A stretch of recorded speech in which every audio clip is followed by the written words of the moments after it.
educación superior y educación secundaria. De ahí la importancia de nuestro trabajo en estos países como Chile, y tenemos el mandato casi exclusivo de trabajar en educación superior. ¿Qué hacemos en este caso concreto? Bueno, hay varios temas que quiero elaborar aquí. El primero es trabajar en políticas de educación superior, ayudarle a los gobiernos y a los ministerios de educación en la elaboración de políticas en educación superior. Y eso lo estamos haciendo en varios países y en Chile en particular. Hacia el final de esta presentación voy a dar un ejemplo concreto de cómo estamos ayudándole al antiguo gobierno y al nuevo gobierno en este campo. También fomentar la innovación en educación superior y en los sistemas de educación superior. El otro punto importante es sistemas comparados, que por cierto es el tema que sigue después de mi presentación. Cómo comparar sistemas de educación superior entre varios países y dentro del mismo país para ver cómo puede mejorarse. El caso típico es un país grande como México o como Brasil, donde se pueden comparar varios sistemas de educación superior entre provincias y estados, pero también, ¿por qué no?, hacer un sistema de comparación entre el sistema chileno y el sistema argentino, o el sistema mexicano u otro por el estilo. Eso ayuda mucho a enriquecer el diálogo y también para mejorar los sistemas respectivamente. Muy importante pensar en los estudiantes, sobre todo aquellos estudiantes que tienen pocos recursos y que merecen entrar al sistema de educación superior. ¿Cómo se puede lograr? ¿Cuáles son las pautas? ¿Cuáles son los incentivos? ¿Cómo disminuir las discrepancias y la inequidad? Y finalmente, la educación de calidad, educación superior de calidad. Lo que quiero hablar simplemente es sobre investigación y cuáles son los indicadores de calidad para poder mejorar los sistemas a lo largo del tiempo. Esos son los temas principales en los cuales la UNESCO trabaja a nivel mundial y en Chile en forma general. Yo diría que el más importante, donde queremos tener más impacto porque es obviamente a nivel nacional y es a largo plazo, es la elaboración de políticas en educación superior. Sin embargo, los otros puntos también son muy importantes. La siguiente, por favor. Ok. Justamente hacía mucho tiempo, casi 10 años, que no se organizaba una conferencia mundial sobre educación superior. Esta tuvo lugar en París, en nuestra sede, en julio del año pasado. Algunas de las personas aquí presentes estuvieron en aquella reunión. De Chile también participó la ministra de Educación de aquel entonces. Y lo que se hizo fue no solo una declaración en el sentido tradicional, sino que se analizó el estado del arte en educación superior. Se analizaron las tendencias, se analizaron también la introducción de las TICs, tecnologías de información y comunicación en educación superior, y también cómo países de mediano ingreso, bajo o alto como Chile, cada día dan más importancia a sus sistemas de enseñanza superior. Eso fue tal vez el logro más importante, cómo hacer el estado del arte a nivel mundial en educación superior. ¿Cuáles fueron las principales recomendaciones de esta conferencia? Primero que nada, quisiera subrayar el acceso que ha visto un incremento increíble en los últimos años, sobre todo en países en vías de desarrollo.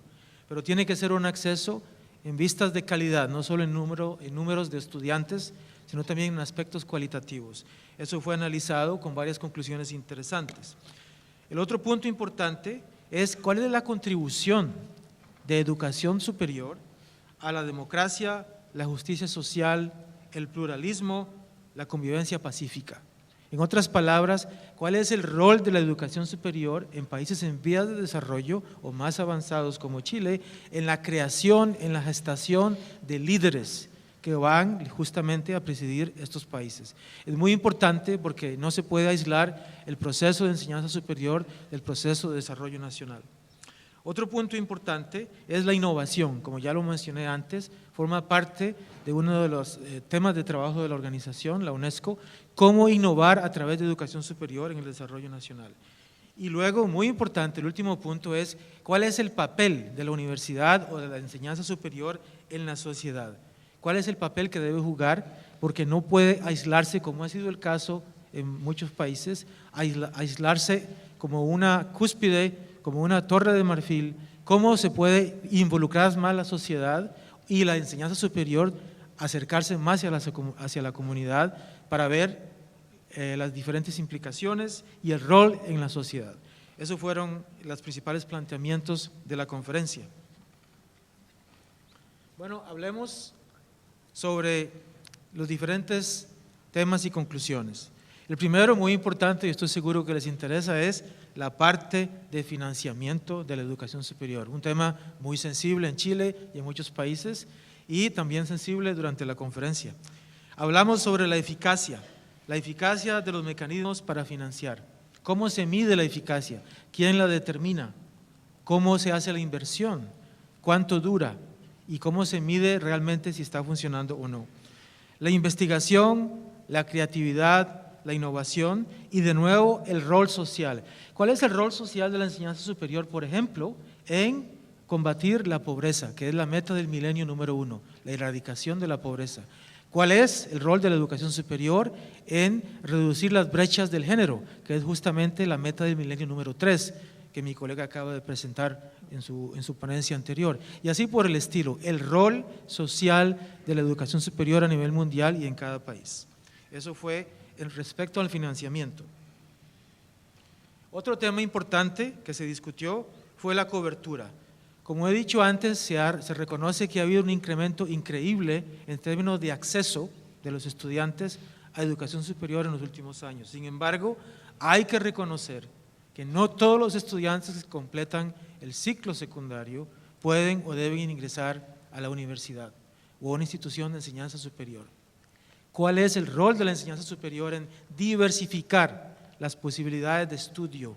Enseñanza técnica profesional, por ejemplo, u otros temas que permitan no solo dar acceso a estudio a todos los estudiantes, sino también que vayan de acuerdo al desarrollo nacional. No se puede pretender que todos los estudiantes que completan el ciclo secundario van a algún día entrar a una institución de enseñanza superior.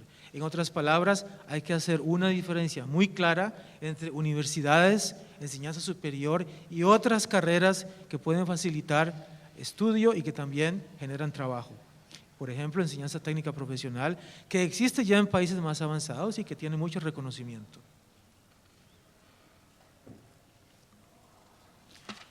Otro tema prioritario de la conferencia fue la calidad y la relevancia. Estoy hablando en este momento de la rendición de cuentas, muy importante. ¿Cómo se rinden cuentas? ¿Cómo se puede hacer de manera que el desempeño se pueda medir en forma pública y transparente? ¿Cómo podemos asegurar que haya buena calidad de los estudios y que cómo podemos también, hasta donde sea posible, impulsar una cultura de calidad en educación superior a nivel nacional? Por ejemplo, el caso de Chile, pero en cualquier otro país. Estos son algunos ejemplos de mejoramiento continuo de educación superior. Y estamos hablando en este momento también de la autonomía universitaria o la autonomía de los centros de educación superior. Son tres temas muy importantes: calidad, relevancia, junto con rendición de cuentas y aseguramiento de la calidad. Bueno, esos fueron los temas prioritarios que cubrimos en nuestra reunión. Ahora voy a pasar de lo general a lo particular, que es el caso de Chile. Ustedes se acuerdan que en el año 2009 la OCDE publicó un estudio sobre educación superior en Chile, que fue presentado en un hotel en Santiago. Estábamos nosotros presentes. Después de esta presentación de la OCDE, que fue un estudio combinado Banco Mundial, OCDE y creo que también el Banco Interamericano, si no me acuerdo mal, la ministra de Educación nos pidió: ¿por qué no ustedes presentan junto con nosotros y autoridades nacionales una alternativa de manera que haya un balance, un equilibrio, que tengamos nuestras propias soluciones? Para responder a esta inquietud organizamos en Jawel, es un hotel fuera de Santiago, un retiro donde acudieron representantes del sector privado, del sector público, rectores universitarios, también miembros de la concertación, el equipo de aquel entonces, y miembros del que sería luego el nuevo equipo de la nueva administración, donde pasamos 3 días juntos para hablar, conversar y ponernos de acuerdo sobre cuáles eran los temas importantes para la reforma de educación superior en Chile. El trabajo nuestro de UNESCO no fue simplemente de organizar la reunión, nos tocó moderar la reunión y tratar de impulsar las ideas. Y lo que voy a presentar aquí son las conclusiones de esta reunión. El documento está disponible en nuestro website y también en cualquier momento podemos compartirlo para que tengan una idea hacia dónde podría ir el sistema de educación superior en Chile. Ya algunas de estas recomendaciones se están llevando a cabo y estamos en conversaciones con el ministerio presente para seguir adelante. Lo primero que hablamos fue sobre la arquitectura del sistema. ¿Qué se debería hacer? Estamos hablando de julio, aproximadamente marzo, abril del año 2009. Así que todavía es un poquito más de un año después. Muchas de las recomendaciones tienen vigencia. Lo primero que hablamos fueron sobre los programas académicos. Cómo responder a la heterogeneidad del estudiantado, en el caso concreto de Chile. Luego hablamos también sobre los programas de cooperación entre educación secundaria y educación terciaria. No ver el sistema de educación superior en forma aislada, sin tener influencia o impacto de la educación secundaria. El otro punto importante fue cómo educación superior forma parte de la cadena de educación a lo largo de la vida. Es muy importante saber que el individuo empieza, tal vez por decirlo así, con educación a nivel de pequeña infancia, pero no se acaba en educación superior, eso sigue. ¿Cuál es el eslabón que juega, el papel que juega la educación superior en esta cadena de educación permanente? Y muy importante, todos los temas sobre acreditación, equivalencia y otros temas similares sobre educación superior, lo que llamamos, en otras palabras, la credibilidad de la educación superior en Chile. Todo lo que tenga que ver con reconocimiento, acreditación y equivalencia de diplomas. Esto es lo que llamamos la arquitectura del sistema. También hablamos, un tema muy delicado en Chile, pero había que afrontarlo, el financiamiento. Hablamos mucho sobre el sistema que llamamos aporte fiscal indirecto, si se podría o no se podría o se debería modificar. Y hay algunas conclusiones muy interesantes que el nuevo gobierno podría considerar.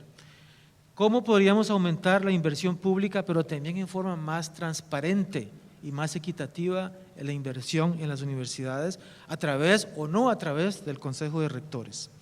También el acceso, la permanencia y la titulación de los estudiantes. Y muy importante, reconocer que aunque la educación superior es un bien público y debe ser un bien público, no quiere decir necesariamente que es un bien gratuito. Necesita inversión de parte de estudiantes, de parte de los padres, de parte de la comunidad y sobre todo del servicio público. Es importante reconocer que aunque es un bien público, desafortunadamente no puede ser gratuito por muchas razones que van más allá del poder estatal para financiar recursos. Sigamos hablando del financiamiento. ¿Cómo podemos otorgar créditos a todos los estudiantes que muestren mérito académico, sobre todo aquellos que merecen estudiar o ingresar a centros de educación superior, pero que no tienen recursos? ¿Cuáles son los tipos de incentivos que se pueden dar y cómo se puede hacer esto en forma más transparente?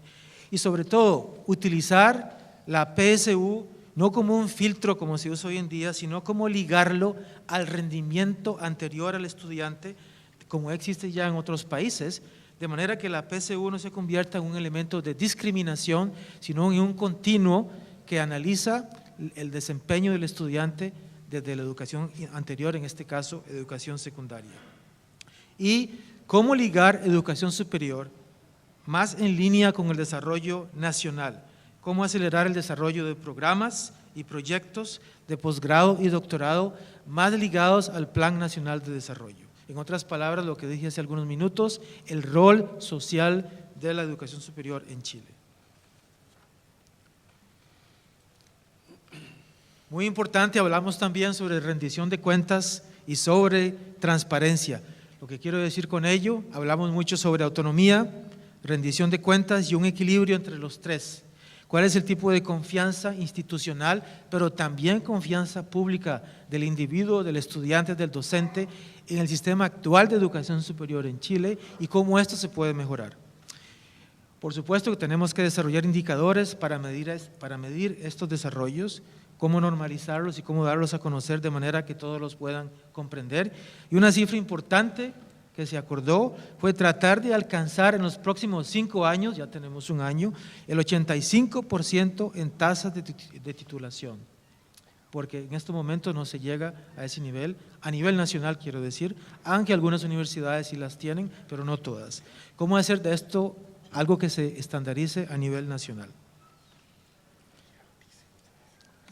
Con respecto al Estado y a sus instituciones, abrir el sistema, cómo fustigar, cómo incentivar, cómo motivar el diálogo entre el Estado y las instituciones, cuál es el rol de los miembros de las juntas directivas, cuál es el rol de las autoridades, por ejemplo, rectores y decanos en sus respectivos mandatos. Hubo una sugerencia muy interesante, limitar a 2 los periodos de estas autoridades, para darle más dinamismo al sistema y para no permitir que haya cierto anacronismo en los nombramientos, hacerlo en forma más dinámica y también darle oportunidad a mujeres calificadas de manera que no se convierta en un sistema anacrónico. Eso fue una conclusión muy interesante de todo el grupo de trabajo. Con respecto a la institucionalidad, es muy importante establecer una diferencia muy clara entre el poder legislativo, el poder ejecutivo y el poder judicial. ¿Quién vigila? ¿Quién supervisa? ¿Quién aplica? En este momento ese no es el caso en Chile. Tenemos que tener esto muy claro para poder salir adelante y también pensar en cuáles son los factores externos a la educación superior, sobre todo parlamentarios, pero también el público, comunidades y gremios. Es muy importante que formen parte del sistema en términos de opinión y, ¿por qué no?, de participación. Es lo que llamamos, en otras palabras, abrir el sistema hacia la comunidad, hacia el público en general. Bueno, hubo un debate también muy interesante sobre educación superior, en el cual hablamos sobre la ciudadanía. ¿Cómo comunicar mejor con la ciudadanía? ¿Cuál es la relación de la educación superior en Chile con la comunidad y con la ciudadanía? ¿Cuáles son los acuerdos que hay que establecer con el Estado de manera que la educación superior no tenga impacto negativo cuando hay cambios políticos, de manera que haya cierta continuidad en el financiamiento y en el apoyo estatal? Es muy importante porque un fenómeno en todos los países de América Latina y el Caribe es que cuando hay un cambio de gobierno, muchos gobiernos tienden a eliminar o a borrar cosas del pasado y se pierde mucho tiempo y muchos recursos. ¿Cómo asegurar que haya continuidad? ¿Cómo asegurar que un cambio político no tenga influencia negativa en educación superior? No solo en educación superior, por supuesto, pero en el caso concreto. Un caso típico está ocurriendo hoy en día en Colombia, donde acaba de haber una elección presidencial. Estamos en ello justamente. ¿Cómo asegurarnos que el nuevo gabinete, que el nuevo presidente no va a cambiar políticas que ya venían avanzando en Colombia, en educación superior y otros temas, para asegurarnos que no haya desperdicio y que siga adelante la meta, porque independientemente del sesgo político, los objetivos siguen siendo los mismos? Y, como lo he mencionado, invitar a la mesa de discusión a representantes de varios sectores, inclusive del gobierno de turno, en este caso de la presidencia. En otras palabras, quiero insistir en la expresión que tenemos de abrir el sistema para que puedan participar todos los actores importantes. Con esto quiero completar mi presentación y quisiera también insistir en una frase clave que fue una de las conclusiones de nuestra conferencia mundial en educación superior, y es que en este momento nunca ha existido en la historia un momento más importante para la inversión en educación superior, debido al progreso socioeconómico de todos los países miembros de la UNESCO, que son prácticamente todos, y en el caso concreto de Chile, que ha demostrado durante los últimos años un crecimiento socioeconómico importante y que también merece todo el esfuerzo de los últimos años para mejorar el sistema de educación superior en términos de calidad, de acceso, de financiamiento y de apoyo político. Muchas gracias.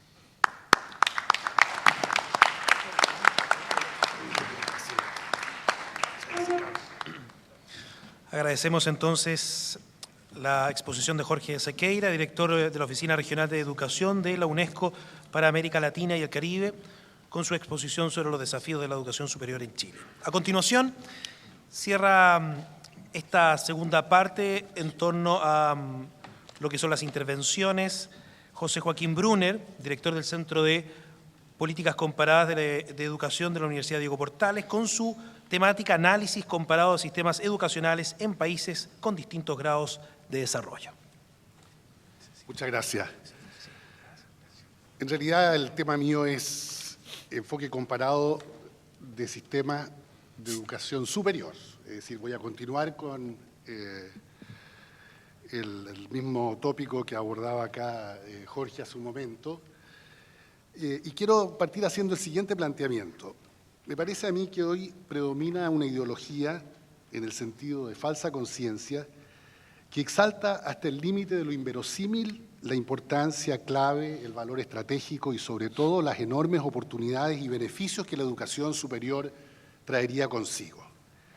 Se sostiene que ella es una pieza vital para la competitividad de las economías, la movilidad social entre generaciones y la cohesión de las sociedades, la racionalización sustantiva y técnica de la acción social, la clarificación argumentativa de las opciones en la esfera pública, la elaboración de políticas y programas basados en la evidencia proporcionada por la investigación científica, la gobernanza de las naciones y la comunidad internacional, la reflexividad de las sociedades posmodernas y la producción de bienes públicos globales que permitirían enfrentar los graves problemas de la humanidad en su conjunto, como el calentamiento global, la pobreza, las crisis financieras, las oleadas migratorias y otros riesgos manufacturados por nuestra civilización. Se postula que su explosivo crecimiento, el de la educación superior de 28,5 millones de estudiantes en 1970, a 67 millones en 1990 y a 152 millones en 2007, sería imparable porque responde simultáneamente a las necesidades públicas, a la industria y a las personas. Sobre todo, estas últimas se beneficiarían del alto retorno que les reporta la inversión en educación, pues como ya había observado Adam Smith en su tiempo, los salarios generados por el trabajo varían según la facilidad y lo asequible o la dificultad y el costo de aprender un negocio. También las sociedades obtendrían, sin embargo, provecho de un mayor número de personas con educación terciaria. Una fuerza de trabajo más educada permite elevar la productividad de la economía, se dice, y facilita la transferencia y difusión de tecnología, empujando el crecimiento del producto y el bienestar de la población. Los beneficios no monetarios de la educación superior serían igualmente decisivos, incluyendo, entre otros, menores tasas de criminalidad, impacto sobre la fertilidad y sobre el cuidado temprano y la educación de los niños, mayor y más informada participación cívica y un mejor desempeño de las instituciones. No debe sorprender, por tanto, que las universidades, las instituciones que a lo largo de los siglos se han identificado con la educación superior, ocupen hoy un lugar prominente en el imaginario social, ya no solo de las élites y los grupos acomodados, sino también del hombre medio y las masas, como Ortega y Gasset previó que ocurriría hace casi un siglo. Más aún, la conciencia contemporánea deposita su fe, por secularizada que ésta se encuentre, en la información, el conocimiento y la ciencia, bienes que identifica con la institución universitaria como proveedora de estos servicios y como formadora del personal encargado de su administración. Sobre todas las cosas, la globalización en curso reconoce en las universidades a uno de sus principales prototipos, no solo porque en su origen ella fue una institución internacional y sus maestros más reputados gozaban de la licencia para enseñar hasta los confines de la cristiandad, sino que porque en la actualidad su rol, a lo menos en el caso de las denominadas universidades globales emergentes, sería esencial para expandir un capitalismo cuyo dinamismo productivo se alimenta del uso intensivo de la información y el conocimiento avanzado. Sin duda, comenta un analista, comillas, en casi todos los países las universidades de investigación se cuentan entre los sectores más globalmente conectados. El conocimiento, la moneda libre de las universidades, fluye en cualquier parte y en todas las direcciones, como el azogue sobre una superficie de metal. Al mismo tiempo, las conexiones globales, las comparaciones y los rankings mundiales, los flujos globales de personas, ideas, conocimiento y capital están transformando la educación superior, cierre comillas. La pregunta que surge de inmediato es si acaso las nuevas condiciones están creando efectivamente un mundo de información y conocimiento más igualitario. Si acaso los flujos de ideas y publicaciones se han vuelto más simétricos. Si las instituciones de rango mundial están realmente al alcance de todos los países y si en este cuadro América Latina comienza a emerger como una región dinámica de cara a la sociedad del conocimiento. La tabla 1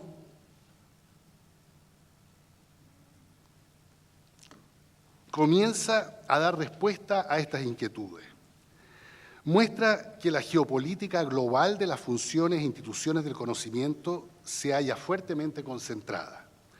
En efecto, en su conjunto, los países de alto ingreso producen, y ahí está, un 79% de las publicaciones internacionalmente registradas y un 99% de las patentes concedidas por la Oficina de Patente y Comercio de los Estados Unidos. Captan 8 de cada 10 alumnos de educación superior internacionalmente móviles y albergan 99 de las 100 primeras universidades según el ranking de Shanghai y un 90% de las 500 primeras. Dentro de este cuadro de extraordinaria concentración, América Latina participa solo débilmente. En efecto, si bien la región representa alrededor de un 9% de la población mundial y su producto alcanza un 8% del PIB global, en cambio ella produce apenas un 3% de las publicaciones mundialmente registradas, publicaciones de ciencia y técnica, y un minúsculo 0.19% de las patentes conseguidas en los Estados Unidos. Atrae a menos de un 2% de los estudiantes terciarios internacionalmente móviles y no cuenta con ninguna universidad entre las 100 primeras del ranking de Shanghai. La primera universidad latinoamericana en esta lista, la de Sao Paulo, ocupa una posición entre los lugares 101 y 150 por debajo de las universidades de Hawái, Miami y Pisa, considerando solo instituciones en el mismo rango de posiciones. En el conjunto de la región aparecen incluidas otras 9 universidades de la región, latinoamericana, 5 brasileñas, 2 chilenas, 1 mexicana y 1 argentina. Ninguna puede considerarse de clase mundial, pero todas ellas operan sin duda como referentes dentro del ámbito regional y en el espacio iberoamericano, junto a un grupo adicional de 11 universidades españolas y 2 portuguesas clasificadas asimismo entre las 500 de Shanghái sin participar entre las 100 primeras. Esta débil participación latinoamericana en el emergente escenario global de la educación superior tiene que ver con diversos factores, entre los cuales destaco uno, el contexto adverso en que aquí se desenvuelven las funciones de conocimiento. Como vimos, uno de los pivotes de la ideología que exalta el valor clave de la educación superior tiene que ver con la idea de que el capitalismo global funciona hoy en sus sectores más dinámicos en torno al uso intensivo y la aplicación innovadora del conocimiento. Para medir el avance de los países hacia esta economía basada en el conocimiento, el Banco Mundial, por ejemplo, ha diseñado un índice que evalúa 4 factores considerados esenciales para la participación de los países en dicha economía: su régimen de incentivos económicos, las capacidades de innovación de los países, su educación y la penetración y uso de tecnologías de información y comunicación. Los datos disponibles que se muestran allí exhiben que América Latina se halla en la parte inferior de este índice, solo por encima de las 2 regiones más pobres del mundo, Asia del Sur y África subsahariana. Naturalmente, hay significativas diferencias entre los países de la región.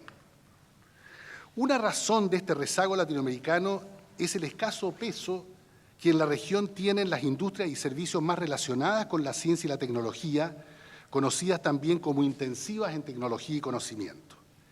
Entre las manufacturas de este tipo se cuentan aquellas, ya lo decía, me parece Martín esta mañana, o por lo menos está en su paper, se cuentan aquellas de la industria aeroespacial, farmacéutica, de computadoras, equipamiento de comunicaciones e instrumentos científicos.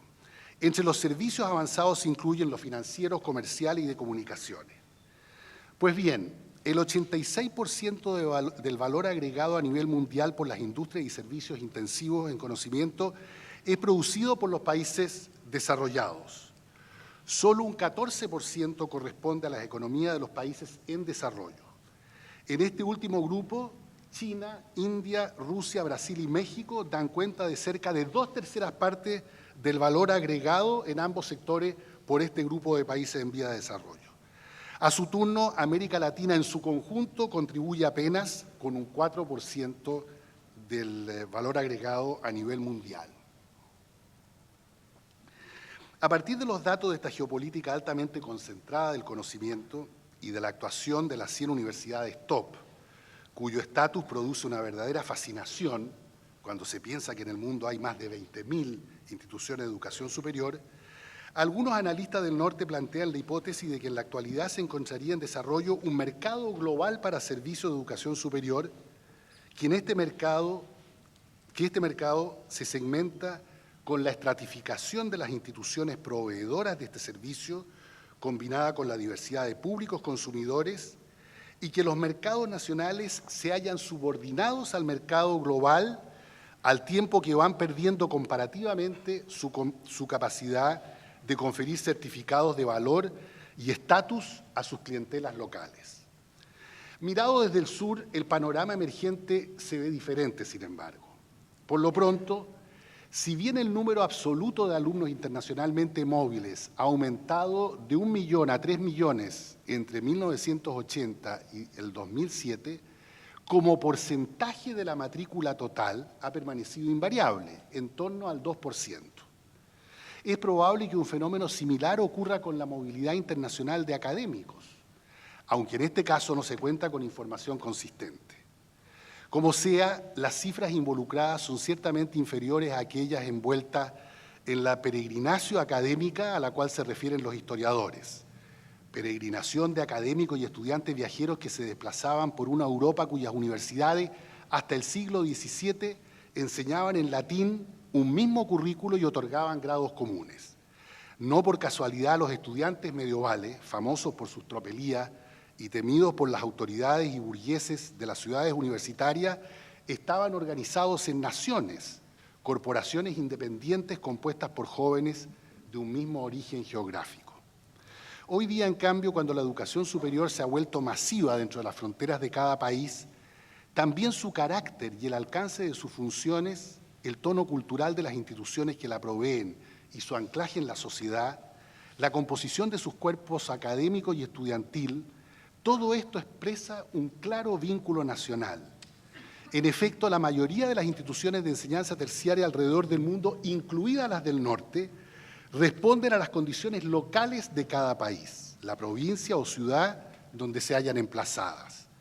Son tributarias del Estado-nación a cuyo amparo se nacionalizaron y con cuyo apoyo se convirtieron en instituciones típicamente modernas.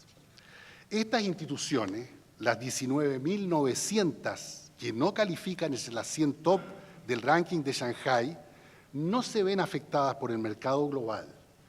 Sus autoridades, profesores y estudiantes apenas escuchan hablar de él.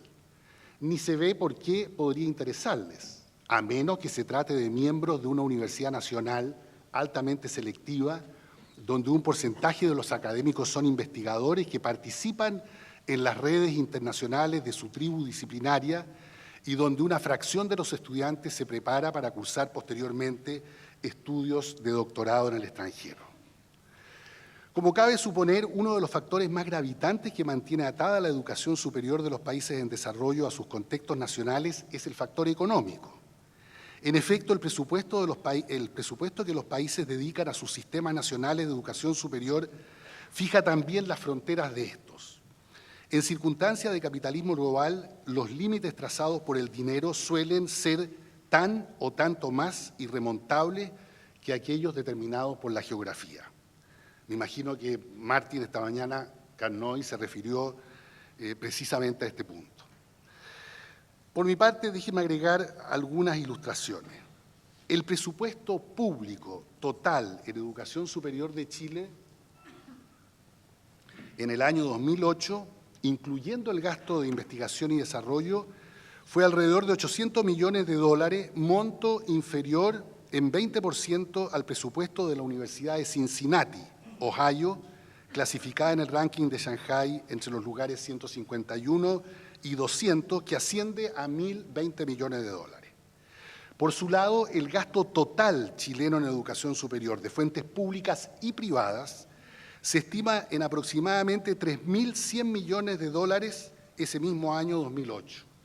Esta cifra equivale a un 54% del presupuesto de la Universidad de Pensilvania, una de las 20 top mundiales de acuerdo al ranking de Shanghai.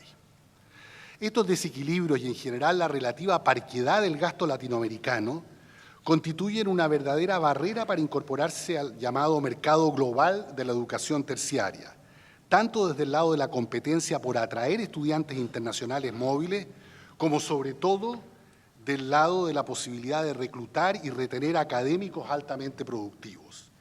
Para tener universidades de clase mundial habría que gastar en ellas a lo menos el nivel promedio de los países de la OECD y también pagar salarios de clase mundial a los académicos más productivos. La emergencia por doquier de las redes, así como los discursos e ideologías que suelen acompañarla, no suprimen estas brechas como a veces se postula.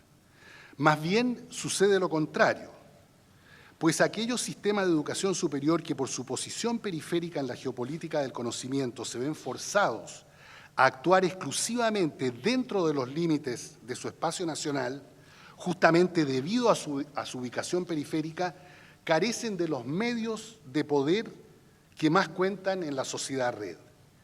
Siguiendo a Manuel Castells, es necesario concluir que también en las redes de conocimiento avanzado y de educación superior, los nodos centrales controlan los procesos de producción, comunicación y creación de valor, determinan los programas y protocolos que rigen los flujos y actividades de los participantes y, lo más importante, tienen el poder para crear redes, ya sea mediante la capacidad de programarlas o reprogramarlas o de conectar entre sí diferentes redes, organizar su cooperación y evitar la competencia. Dicho en otras palabras, las redes globales de la educación superior tienen unas modalidades específicas de expresar la hegemonía de sus nodos centrales sin que estos necesiten integrar a las redes periféricas, las que permanecen por lo mismo ancladas a lo nacional local. De hecho, la educación superior latinoamericana ha experimentado la mayor parte de sus principales transformaciones. Por ejemplo, intensa diferenciación institucional, multiplicación de las instituciones privadas con y sin fines de lucro, privatización de los procesos de masificación de la matrícula, profesionalización académica irregular, surgimiento de mega universidades, diversificación de la fuente de financiamiento, etcétera, antes del surgimiento de un mercado global de la educación superior. Y contemporáneamente sus dinámicas de cambio siguen desarrollándose en lo fundamental con independencia de la evolución de aquel. Al contrario, en cada coyuntura decisiva de nuestra educación superior, lo realmente determinante han sido el contexto nacional, la trayectoria institucional previa de los sistemas, las políticas decididas por los gobiernos, las leyes adoptadas, las regulaciones y disposiciones acordadas por las burocracias, el comportamiento del mercado interno y las actuaciones de las principales partes interesadas, lo cual significa que lo local ha predominado sin contrapeso. Por lo mismo, vistas las cosas desde los márgenes del mundo globalizado, o si quieren de la parte baja de los rankings internacionales, las ideologías que exaltan la educación superior como pieza clave para el futuro de las sociedades y al conocimiento como un bien libre que fluye horizontalmente por las redes globales no pasan de ser una quimera. Pues hoy, igual como ha ocurrido siempre a lo largo de la historia del capitalismo mundial, y lo recuerda Brodel, los nodos más dinámicos de la economía mundo están radicados en el norte, en Amberes, Ámsterdam, Londres o Nueva York, relacionándose con el resto del sistema por medio de un entramado de redes dispuestas en círculos concéntricos hasta llegar a la más lejana periferia. En aquellos centros, dice Brodel, comillas, es donde el sol de la historia da brillo a los más vivos colores. Y agrega, las técnicas avanzadas también se encuentran por lo general allí y la ciencia fundamental que las acompaña está con ellas. Cierra comillas. El capitalismo actual, mundial, de redes, conocimiento e innovaciones, funciona exactamente de igual manera. Dentro de él, en círculos progresivamente cada vez más apartados del centro, la educación superior continúa articulándose como una serie de procesos esencialmente nacionales. Los segmentos globalizados son escasos y se hallan concentrados en un reducido grupo de países donde se encuentran los nodos centrales y más dinámicos. En cambio, lo que se llama mercado global no es, mirado desde acá, más que una doble articulación de jerarquías. Del lado de la oferta, una cascada jerárquica de universidades que desciende de norte a sur, desde las universidades de clase mundial hasta las modestas universidades locales que a veces encontramos en nuestros países. Y del lado de la demanda, una escala jerárquica por donde ascienden los estudiantes y académicos del sur en búsqueda de las certificaciones y experiencias prestigiosas que solo pueden dispensar los lugares donde brilla el sol con los más vivos colores. En suma, si trazamos un balance de lo expuesto, podrá apreciarse que, medida con los parámetros de la economía global del conocimiento, América Latina pierde gravitación a medida que aumenta la complejidad de las tareas de conocimiento que los países deben abordar para lograr una integración competitiva en la economía global. Mientras más exigentes dichas tareas, menor resulta el peso relativo de América Latina. Por cuanto toca a los obstáculos que en el campo de la educación superior explican esta situación, existen varios que se mencionan con frecuencia.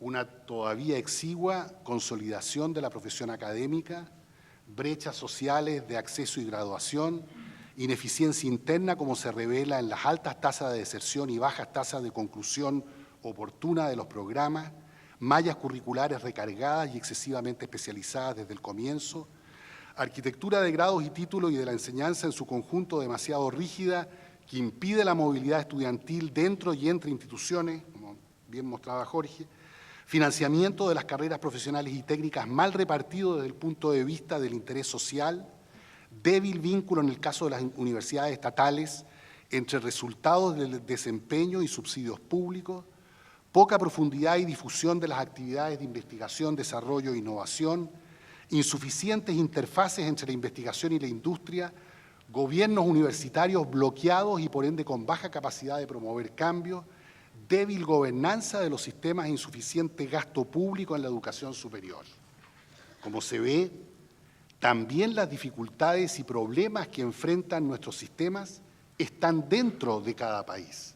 Tienen por consiguiente un contexto primordialmente nacional y se expresan tanto a nivel macro y de política como a nivel micro e institucional. Solo de una manera débil y ocasional ellos conectan con cuestiones globales, las cuales, sin embargo, solemos invocar y sirven como excusa para no actuar y resolver los asuntos que están a nuestro alcance. Muchas gracias.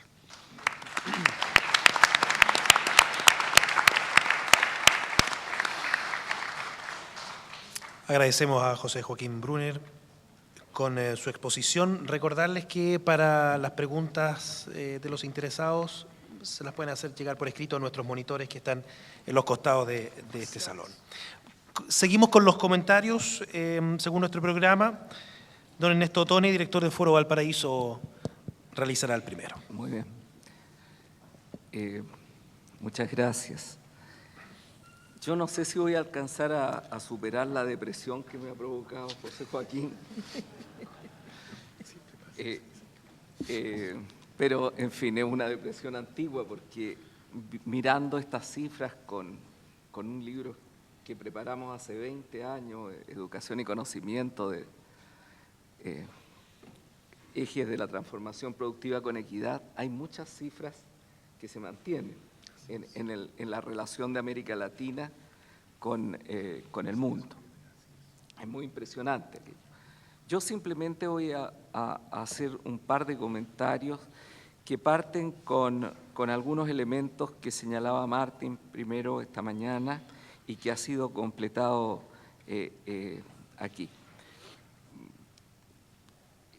Mira, el tema es el siguiente. América Latina en los últimos años no le ha ido mal, le ha ido bastante bien. América Latina, antes de la crisis global del 2008, tuvo entre el 2003 y el 2008 un proceso de crecimiento que, para buscar algún antecedente en la economía latinoamericana, había que volver 40 años atrás. Pero el tema no es solo ese, el tema es que además este crecimiento tuvo una mejor calidad en inversión, en ahorro, en todos aquellos elementos, y disminuyó la volatilidad de las economías latinoamericanas. Pero no solo tuvo esos elementos de una mejor calidad en el crecimiento económico, sino que tuvo algunos elementos interesantes en términos también de los temas sociales. América Latina en esos años logró disminuir considerablemente la pobreza y incluso en la distribución del ingreso, en la desigualdad que los latinoamericanos con un cierto perverso orgullo decimos que somos los mejores del mundo en desigualdad, también se produjo una pequeña, muy moderada, pero una disminución de la desigualdad en la distribución del ingreso, sobre todo. Más en algunos países, menos en otros, pero se produjo una tendencia mejor que la tendencia histórica. Entonces, esta América Latina de pronto se le vino la noche, se le vino la crisis global. Y nuevamente tenemos buenas noticias, porque América Latina ha logrado resistir la crisis global, naturalmente con problemas, pero con poca contaminación del sistema financiero. Ha logrado resistirla con caídas en los niveles de empleo, pero caídas mucho más mesuradas de lo que se pensaban que iban a ser. Y viene un proceso de recuperación que parece ser bastante rápido. Eso, claro, gracias al comercio con los países emergentes, particularmente con los dos grandes países emergentes, con China y con India, sobre todo con China a nivel del comercio internacional. Pero también, aunque esa situación fue desigual, en general podemos decir y podemos afirmar que América Latina no solo le ha ido mejor en los últimos años, sino que ha mostrado una mayor capacidad de defensa frente a una crisis global. Recordemos que las otras crisis anteriores se amplificaban en América Latina y ha adquirido una capacidad de recuperación rápida de sus economías posteriormente al momento más álgido de la crisis. Es decir, sigue un patrón en alguna medida contracíclico que nunca tuvo antes, sino que era un seguimiento acrecentado del ciclo. Bueno, ¿cuál es el problema central que tiene América Latina teniendo estos elementos positivos que se han producido? Que sigue teniendo, incluso con estos niveles de mejor desempeño económico y social, sigue teniendo sus grandes problemas estratégicos completamente abiertos. Y lo que nos señalaba José Joaquín respecto a la educación superior nos muestra uno de los problemas estratégicos más fuertes, porque está en el corazón de la sociedad de la información. Entonces, ¿cuáles son los problemas? Son varias líneas estratégicas, pero yo diría por lo menos tres. Primero, sociedades altamente desiguales. Los niveles de desigualdad en América Latina son muy fuertes, son muy profundos y pese a esta leve mejoría, son persistentes y tienen una historia muy larga detrás. Segundo, bajo nivel de productividad. Y bueno, todo esto está ligado, bajo nivel en desarrollo científico, tecnología, innovación. El cuadro que presenta José Joaquín es muy fuerte en esto, porque está muy ligado a estos elementos. Tercero, sistemas políticos frágiles. Todavía América Latina presenta sistemas políticos muy frágiles, democracias, algunas de ellas muy polarizadas, con capacidad inclusiva muy mediocre, algunas de ellas, y otras con niveles de otros problemas de funcionamiento del sistema político que siguen existiendo con mucha fuerza. Entonces, yo creo que el tema de la educación superior, cuando nosotros hacemos esta puesta en tensión entre los sistemas de educación y las tensiones de cómo se inserta América Latina en este proceso de globalización que estamos viviendo. Este proceso de globalización que es desigual, que es ambivalente, pero a la vez que es irreversible en sus bases de sustentación. Entonces, frente a ello, el tema de la educación superior adquiere un valor estratégico muy fuerte. Y frente a ello, claro, las distancias aparecen tan grandes y pese que en el discurso es muy fuerte esto, y ahí yo diría sobre algo que señalaba José Joaquín, claro, hay todo un discurso muy fuerte sobre esto, pero si tú ves los presupuestos nacionales, el discurso fuerte no se traduce en una realidad de presencia fuerte en la práctica política de los países latinoamericanos, en sus opciones, ni en sus opciones de fiscalidad como base de un financiamiento que necesita ser mayor, necesita ser mejor también, que se va a construir de distintas partes y hay que terminar con la visión ideológica o ideologizada, como dijo Martín esta mañana, pero donde hay en la base una distancia entre el discurso retórico y la práctica política. Ahora, frente a esto tenemos este mundo globalizado, que esta crisis global nos va a llevar quizás también a cambios profundos en el cuadro de lo mismo que nos presenta José Joaquín. Porque el mundo que nos mostró la crisis y la perspectiva hacia adelante, hacia el 2050 o hacia más adelante, es una situación en que este cuadro va a cambiar. Y va a cambiar fuertemente, porque el impacto político de la crisis ha significado un cambio geopolítico muy fuerte en el mundo, que solo vemos algunas pequeñas, recién algunos pequeños síntomas de un proceso que va a ser mucho más profundo hacia adelante. Aquí está cambiando nuestra vieja y querida correlación de fuerzas, para hablar con lenguajes de otrora, ¿ah? Está cambiando y eso se va a producir. Y se está cambiando entre China, entre India, Asia. En América Latina tenemos por primera vez un actor global, como es Brasil. En fin, hay un cambio muy fuerte que se está produciendo. Ahora, yo creo que esto es importante, tener conciencia de esto, y es el tipo de comentario que yo quería hacer. Es muy importante para entender cómo este discurso, con mucho de retórica, se transforma en una acción política en América Latina y particularmente en Chile. Bueno, y ahí yo quería señalar simplemente dos o tres cosas.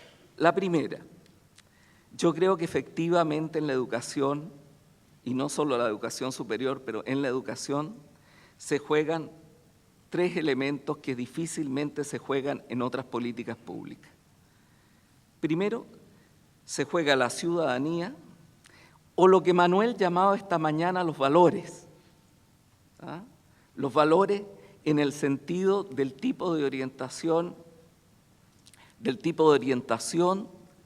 educando, del tipo de orientación que queremos para la sociedad, de cuáles son ya no solo las habilidades o las capacidades, sino cuál es el tipo de valor, de orientación que va a tener la sociedad que queremos transformar. Segundo, se juega el tema de la igualdad, se juega el tema de cómo ir desarrollando sociedades más igualitarias, porque hay una suerte de prefiguración de la sociedad del futuro. Y tercero, se juega la capacidad de cómo nos vamos a insertar en la era de la información desde el punto de vista productivo, es decir, el tema de la autoprogramación, de la capacidad de adaptabilidad. Esto es más que el tema de la competitividad, es mucho más que el tema de la competitividad, y es el tema más central. Entonces yo creo que estos tres elementos se conjugan en la acción educativa, y eso es una particularidad muy fuerte que tiene la acción educativa. Bueno, frente a esto, yo diría muy rápidamente, por el tiempo que tengo para hablar, cuatro cosas que me parecen importantes respecto al sistema de educación superior. Primero, la discusión del sistema de educación superior no se puede realizar sin una discusión del sistema educativo en su conjunto. Cuando Martin hace la relación tan fuerte entre calidad de educación primaria y secundaria y educación superior, tiene toda la razón. Es decir, todo el tema central, el tema del abandono en la universidad, de no llegar a las titulaciones, etcétera, calidad de la docencia, en fin, todo eso se juega también y sobre todo como base en la educación primaria y en la educación secundaria, y ahí todos sabemos que hay un nudo central que es el nudo de los maestros, de los profesores. Y eso significa un contrato distinto de la sociedad en su conjunto con la docencia. Un contrato distinto respecto a medición, evaluación, prestigio, dignidad, etc. Segundo, creo que es muy importante terminar con el tema de la nostalgia. De la nostalgia, de aquella visión en que una universidad que históricamente jugó un rol en un determinado momento en América Latina, se empieza a idolatrizar una cierta memoria de un pasado que nunca existió. Cuando nosotros hablábamos a nombre de toda la nación, cuando los estudiantes de Córdoba empezaron a hablar a nombre de toda la nación, eran un puñado. Nosotros éramos 60.000, hoy día estamos cerca de los 800.000 estudiantes en Chile. Hay un camino recorrido, ese camino tiene muchos elementos negativos, etcétera, pero cuidado con una visión nostálgica que de ser tan avanzada termina siendo una posición aristocrática, aristocratizante, en el sentido de no ver el valor que tiene vía retorno para esta sociedad lo que se ha avanzado en términos de una educación cuya calidad es todavía baja, pero que ha significado un elemento de transformación muy profunda en la sociedad. Tercero, el espíritu corporativo. Me parece otro obstáculo muy grande, el espíritu corporativo en las universidades. Es un espíritu que a nombre de grandes valores defiende intereses menos aconsejables. Cuarto, hay un esfuerzo que ya se visualizaba hace 20 años atrás, pero que sigue estando muy presente, que es y que lo señalaba Martín esta mañana también, y que me parece muy importante, que es el tema de la discusión de la educación y la contingencia política. Sin duda, la contingencia política tiene que ser un elemento que va a estar presente. Lo otro es puro angelismo, en los términos que usaba, que señalaba el filósofo Pascal del angelismo. No pensar que la contingencia política va a influir. Pero hay una hiperinfluencia de la contingencia política en la discusión educativa. No se podrían haber hecho estos cambios que existen en las economías latinoamericanas y que han permitido un cierto fortalecimiento contracíclico, si ciertos elementos de la conducción de las políticas públicas en países, fíjense ustedes, en países muy distintos, con sistemas políticos diferentes, con orientaciones políticas muy distintas, han adquirido, ya hay un cierto contrato en la sociedad de dejar fuera de la contingencia política algunos elementos de robustez económica. Eso no sucede con la educación, siendo la educación extraordinariamente central, como se dice retóricamente, para la inserción de América Latina en el mundo globalizado. Entonces, esa es una necesidad también más fuerte. Yo no digo la ausencia de la contingencia política, digo una visión menos ligada a la contingencia política, un mayor equilibrio entre los temas estratégicos y los temas más tácticos que se discuten en una sociedad. Bueno, esos elementos me parecen a mí muy importantes para poder retomar el debate en torno al tema de la educación superior, que está ligado necesariamente al tema de la educación. Es decir, cómo salir de esta situación, cómo ir mejorando esta situación actual. Porque si bien a América Latina le ha ido bien, si nosotros vemos su inserción internacional, su inserción no ha mejorado. Han dado mucho más rápido Asia, y por lo tanto estas conquistas que se han logrado en estos años pueden ser muy débiles para las sociedades latinoamericanas si no hay una focalización en las tareas estratégicas, y esas tareas estratégicas pasan por la educación y la educación superior. Muchas gracias.